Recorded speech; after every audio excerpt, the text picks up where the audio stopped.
Imagine a place where the boundaries of age, industry, background, and culture melt away, replaced by a shared desire to explore the depths of our collective experiences here on the open, shaded porch.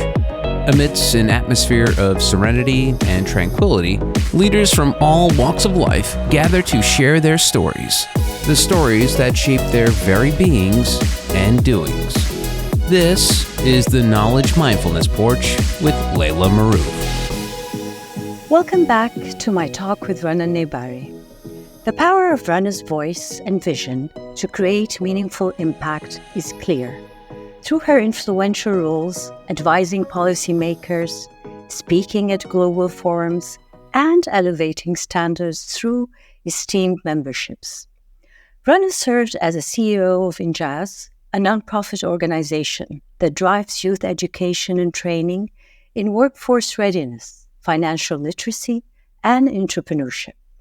She helped create a massive impact on the lives of students by educating Kuwait's future workforce. Rana, can you tell us more about your experience leading INJAZ and empowering the next generation? So what attracted me about this organization was the fact that it was 100 years old, Laila, with amazing, well-developed programs that pushed youth today to acquire lifelong skills, skills that not necessarily they would be taught in school, but are equally important towards developing their career tomorrow, to understanding what that real world means, and to be more of an entrepreneur in what they strive for in school or outside. So that in itself was extremely attractive to me. And then adding to that was the organization stood for opening those programs for areas where they don't have the advantage of learning about these skill sets. So, and in many instances, we would work with schools where kids came from a different array of let's say backgrounds, and that was very gratifying to see. And I vividly remember, Laila, and I made sure that on a yearly basis that I don't miss out on that feeling. So I would take myself and I would volunteer in a girls' school.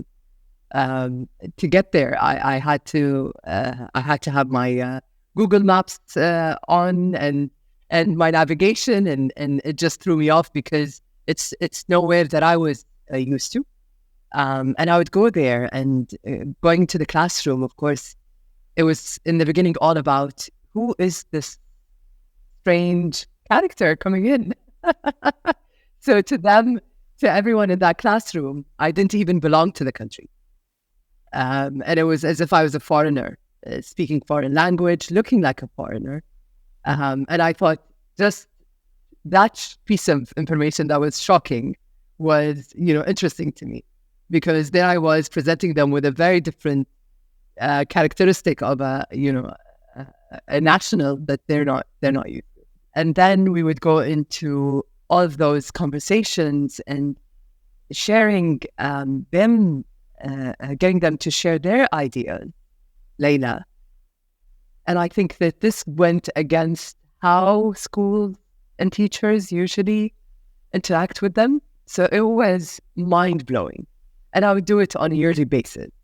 The result of it was that I'd always have 12, student girls that just were very close to my heart. We would have by then spent more than 30 hours together, and bonds develop, and it just having that effect on people did not feel like work, Laila.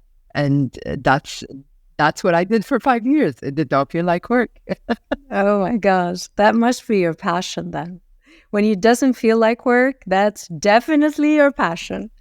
And I think you're going, I'm sure if I talk to any of those students, they're going to tell me you are one of those mentors that they will never, ever forget in their lives. I am 100% sure of that. And going back to that, who is a mentor for you that you would never, ever forget in your life? Have you ever had that kind of mentorship? A formal mentorship, Laila. A formal mentorship, I did have a formal mentorship relationship, but I feel that in my case, Laila, I came to it at a very different stage in my life. So it was very purposeful and very targeted, and therefore successful at the same time. But if I think about the informal mentorship throughout my life, then there's so many. And again, I feel that blessed because the surrounding environment that I belong to were of those people who were open-minded, who believed in equal opportunity, who never made you feel like, you are a woman and therefore the narrative was always, to each his own, as well as let's think bigger. And the overwhelming agenda is that we all belong to the same world. So let's develop ourselves and let's create a positive environment. And we belong to a bigger picture, and what we do makes a difference. So being empowered at a very early age with a clear understanding of something that you do makes a difference just resonate with you for a lifetime. And I feel extremely, extremely. Wow. I think you're right. It is lucky to have a space, to have an environment where you feel valued for your opinion, valued for your input. I mean, that you have that feeling that you can make a difference in this world. Wow. And I feel that, I don't know if I'm right or wrong, but I feel this is not common in today's world for youth. I mean, I look and something like the summit that happened in Dubai in end of November, beginning of December for 2 weeks. It's the Climate Change Summit, the conference, the COP28 that took place. What caught my attention was, with all these headlines talking about this conference, they were saying for the first time, they brought together thousands of young people from across the globe under the climate action to make them involved in this dialogue of climate change and what they can do, what they think can be done. And that kind of inspired me in many ways, that we do lack this in many industries, in many issues that we are facing right now, being political, social, why not involve the youth in the dialogue? This is their future. They're going to be their challenges. So why do you think, what's the hurdle that they're not bringing youth in the conversation? One of the things that I see is, while we talk about our own beliefs and aspirations for how the order of the world should be, and it should be with youth taking part in major decisions that will affect their futures. I believe that there is a divide in how the order is today, from a perspective of corruption is one. Second is the ability of legislation and decision-making to be governed from a very top-down approach, not even involving people who are experts or who are stakeholders in the decision. So I feel that we do live, unfortunately, in a world where the hierarchy still resides as a system. And that means that, unfortunately, we see youth being put at the very end. Yes. I think that also makes me think of the interdisciplinary approach when it comes to educating youth in, the human capital development we were talking about. Because again, when we're talking about what's next, the old way of education is always focused on the know-how, on your functional skills, what's going to prepare you for your first job, right? So now it's never about your know-how, because that's going to be obsolete very quickly. Even your degree today could be obsolete in 1 year, if not less. So then again, we think, so how can we develop a well-rounded human being who can encounter the changes that are going to happen? How are they going to adapt? How are they going to be creative in their decision-making, in their problem-solving?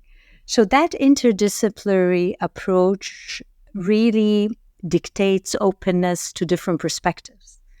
And why? Because if I come, let's say, from the information science, you are tackling the same problem from physics, from mathematics, from social sciences. So now imagine with all these different perspectives that's tackling the same issue from all these corners, we are all looking at the same problem, but in a much broader perspective, that we can really reach a creative solution.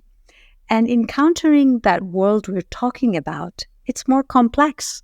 It's so ambiguous. It's so hard for us to just look at it so narrowly, right? That now we need each other. We need our different perspectives, our different fields, our different backgrounds to help each other, and be together in kind of facing the world we're entering. And that's why when we talk about empowering youth, being open to all that, I think education system, the human capital development, thinking of so many things in different ways is the time. This is our transformation period where we need to look at all that. Because if we don't, that's what's creating stress in our life. They say stress, stems out of not being able to adapt.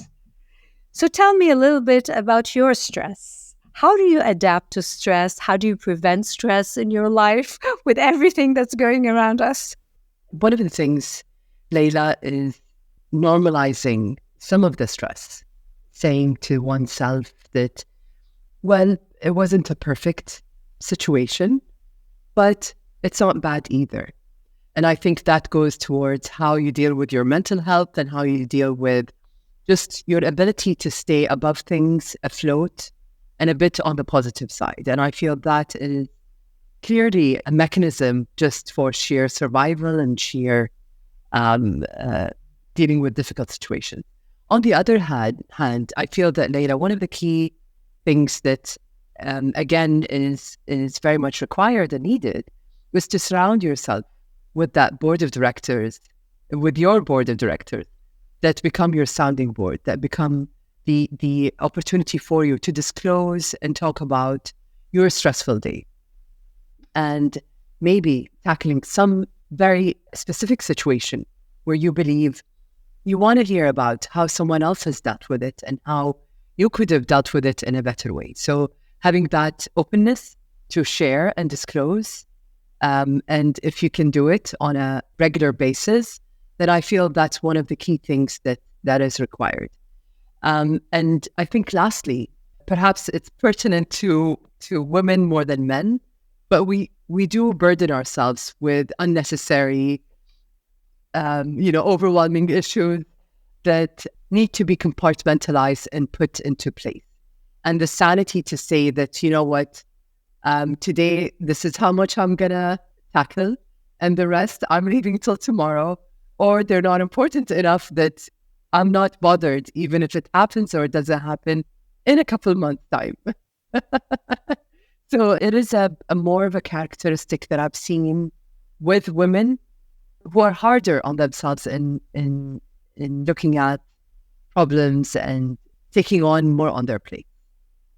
So I've seen it in my environment, Laila, where, if I would judge my mother, all you need to say is something as simple as, I don't feel like doing this today. And she'd be like, oh, I'll do it for you. And she'd have another conversation with someone else. And by the end of the day, not only does she have her plate full, but it comes out of wanting to nurture and care for people that are around her, and she's not bothered by what it means to her, and that seems to be like a later a recognition of maybe I've taken on too much. So in the flip side, I'm in no means saying that men don't take on large responsibilities, but I think deciphering that responsibility and dealing with that responsibility might be in a different way. I don't know why I look at it a bit differently, because I feel that many of these traits, attributes that we kind of always associated with women versus men, gender differences, really comes out from our learnings. So our learnings usually come sometimes from the stereotypes about women and men. I don't know if you look at these old documentaries sometimes about how they portrayed girls, cooking and cleaning in the kitchen, all this black and white documentaries before, and the advertisement, if you look at them, they used to kind of stereotype women different than men, and things have changed with time. So I feel sometimes it's our learnings, and part of those learning is that nurturing kind of, environment that we have to provide for in our household, in our life, in so many of what we do, that with time, we tend to forget that we can unlearn it. And I think this is where, in today's world, in today's ways of learning, is I always say you create, but you keep renewing. And what I mean by renewing is really asking yourself the tough questions about, does this work for me now? Maybe it worked for me for the last 10 years, but you know what? Maybe it stopped working. And if it stopped working, why can't I get rid of it? Right? So a lot of that kind of learnings, nobody taught us how to do. And this is the time where we need to kind of upgrade the way we think by feeding it with new perspectives, new things, and I don't know, things and tools and techniques that can fit today's world. And I feel this is part of the adaptation that you were talking about, is seriously kind of that fit. If it fits, if it works properly for me, good for me. If it doesn't, then maybe it's time to think about how do we renew it, and how to just to keep, like we said, our mental health, our emotional health, that anchor inside us, that no matter what's going on around us, we're kind of, we have that strength, that core that we need in today's world, which is not easy. Again, that's why taking the responsibility of learning, of researching, of reading in different, fields and different perspectives and all that, I think that kind of feeds a lot of that way of thinking that you were talking about, which I really admire, because again, what you think also reflects on your behavior, communication, your actions, your life in many ways. And this is what we need. I do believe that we need to, stay away from quoting stereotypes.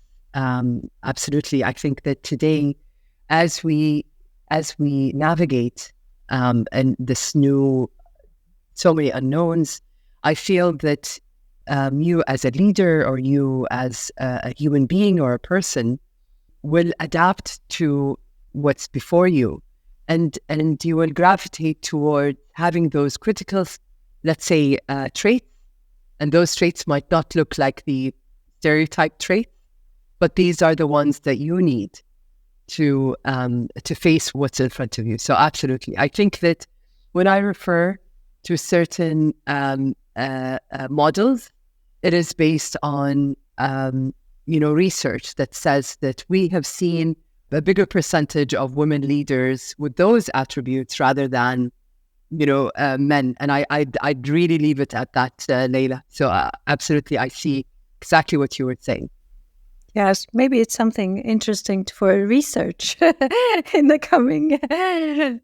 But I don't know. But I think also I'm so aligned when I look at your CV and your different roles that you kind of opt to change. Couple of years from INJAZ to the scientific center, leading there, and then now the institute and all that. It just for me is like wow. And it makes me curious about when do you feel it's time to change? When do you feel it's time to kind of make a U-turn or, you know what, I'm going to take a right turn now? When? How? What are the factors that kind of contribute to that moment when you feel, yes, now it's time? I think, Laila, looking back, in no way was it intentional, but I think it was innate. It was innate. I have, in the string of 15 years, the last 15 years, moving from a nonprofit to a science center, and today to an institute in banking studies, teaching professional education. There is a commonality that is about all of these three positions, and one of the key ones is the need for change.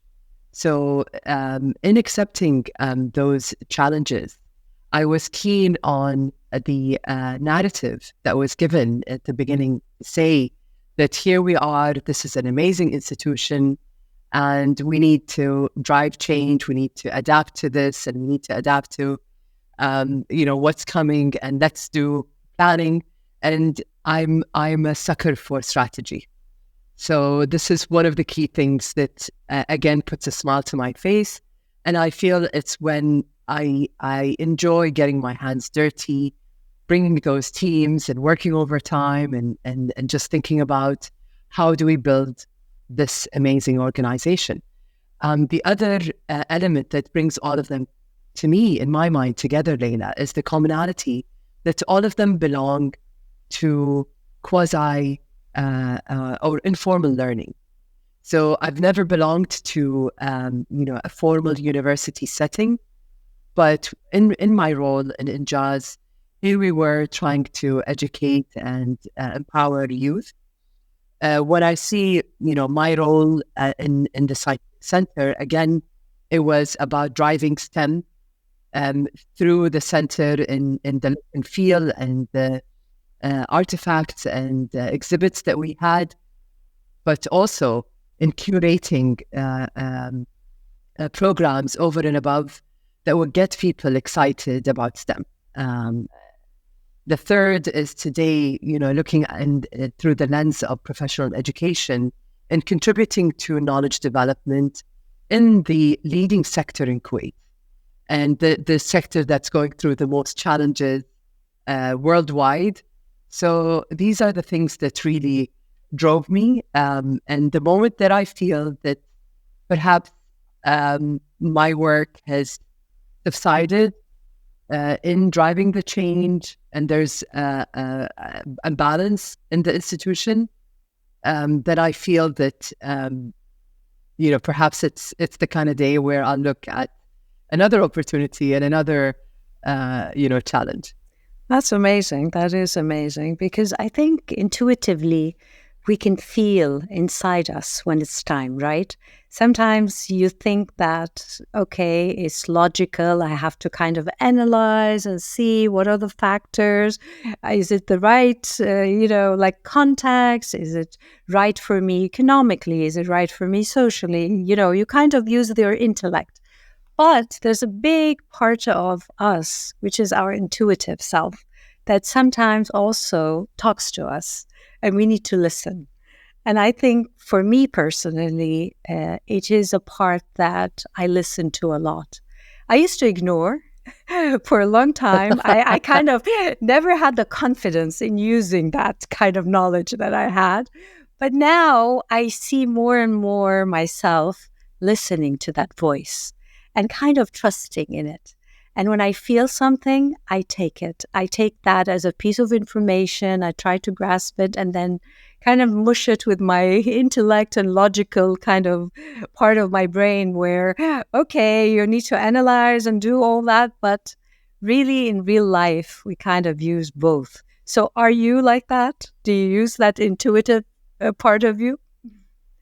And Laila, I never used to use it, but I feel that, and the clearer your intention for the day, clearer the voice comes, and it is sometimes bang on. Oh my God, yes. So I would say yes.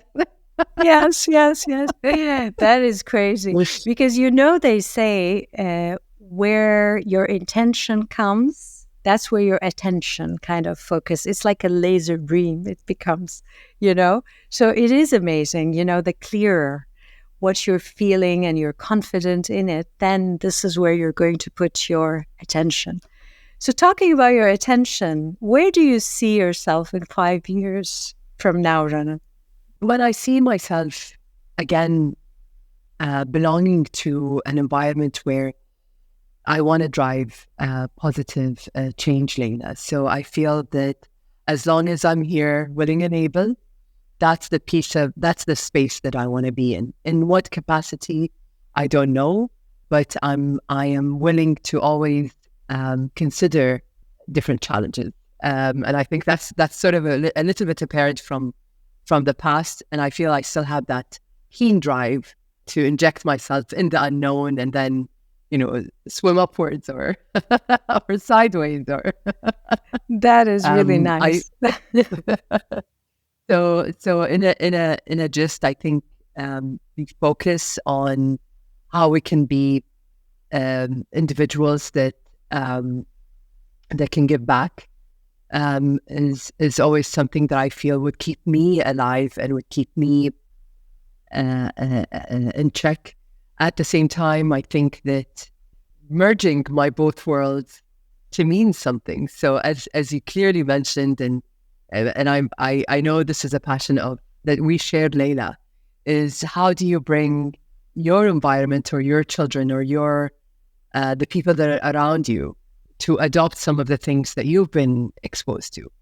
And I feel that's where, the world becomes very meaningful for me, where I'm able to not only grow on my own, but to help people around me also grow with me. Yes, definitely. And I think, I don't know, I talk from maybe a brief experience and all that, maybe a little bit more than you in age, is that I think modeling the attributes you want to see in your loved ones, in your work environment, just modeling that in a very genuine way where you are shining.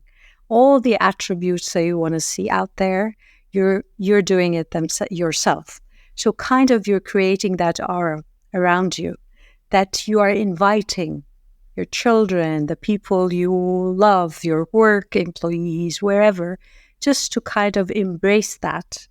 And that's how they look at you and model a lot of the things they see without you even saying a word.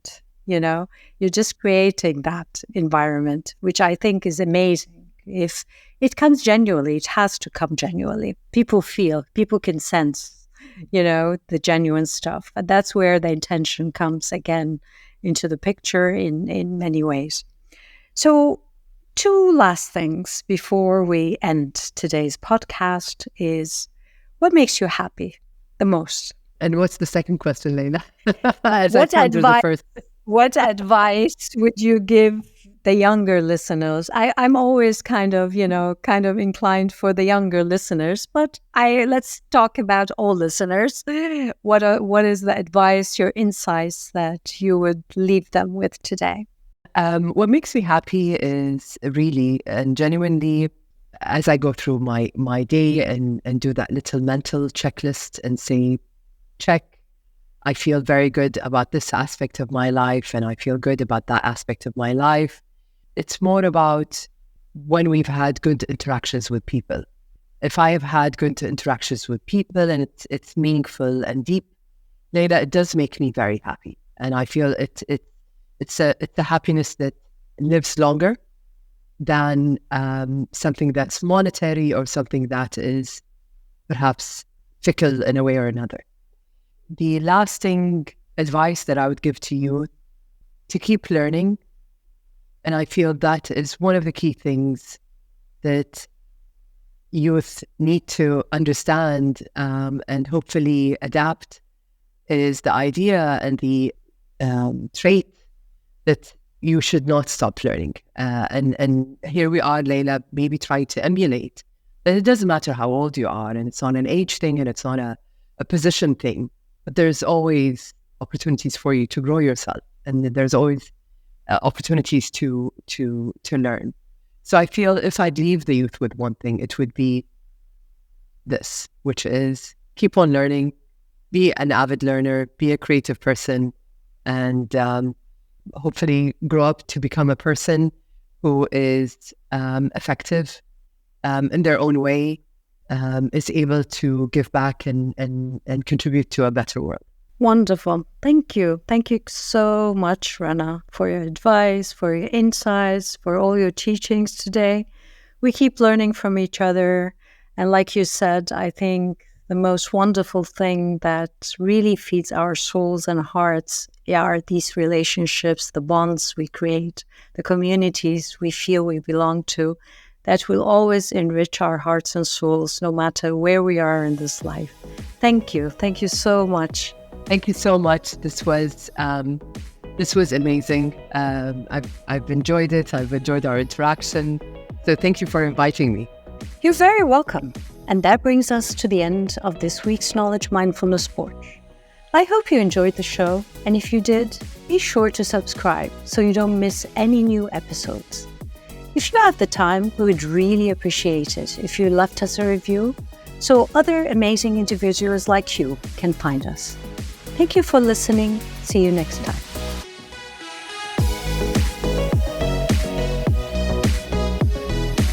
You have been listening to the Knowledge Mindfulness Porch with Laila Maroof.